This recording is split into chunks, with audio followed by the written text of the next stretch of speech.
Olá, criançada!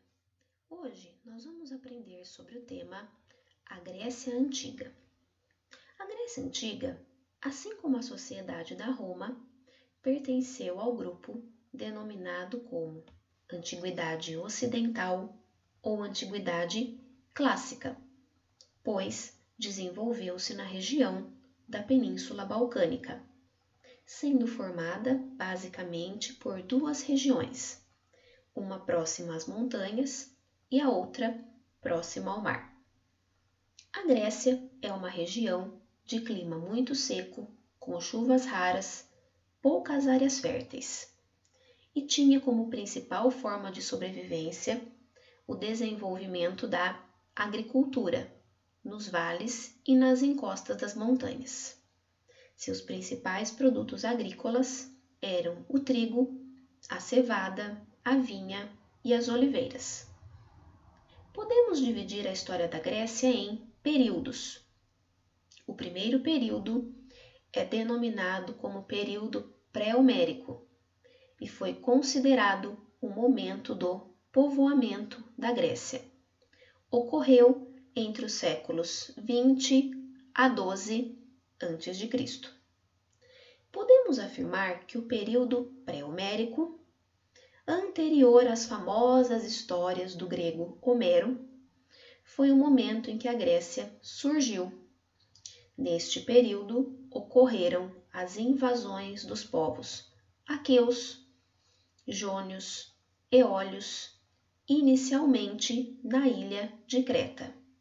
Estes eram povos pacíficos e foram responsáveis pela unificação da região. Posteriormente vieram os dórios, os povos briguentos, que acabaram fortalecendo esta sociedade. E ali surgiu uma importante cultura, a cultura grega, ou também denominada como cultura helenística. Neste período ocorreu também a fundação de importantes cidades, como Tirinto e Micenas. Posteriormente à chegada dos dórios, ocorreram conflitos entre os grupos na ilha de Creta. Estes conflitos levaram a um evento que ficou conhecido como a primeira diáspora grega. Foi a diáspora de dispersão, ou seja, os povos que habitavam a ilha de Creta foram forçados a ir em direção ao continente e desta forma levaram a nova cultura para outras regiões, ampliando ainda mais seu território.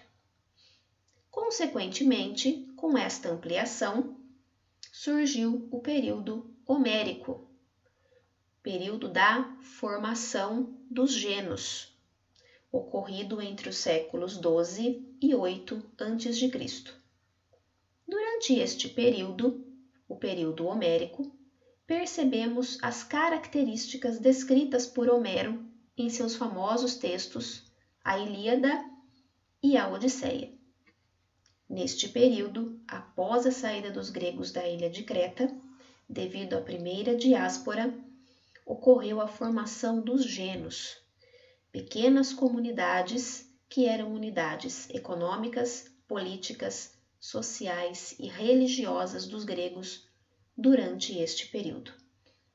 Conforme os genos cresciam, dois ou mais genos próximos acabavam se unindo e dando origem a outro agrupamento, denominado como frátria, cuja definição é unidades maiores que os genos e responsáveis por formarem as primeiras cidades gregas, ou polis. As frátrias eram inicialmente governadas por basileus, reis, e posteriormente por magistrados. Na próxima aula, vamos retornar com os próximos períodos da Grécia Antiga e, consequentemente, a sua queda. Então, até lá, pessoal!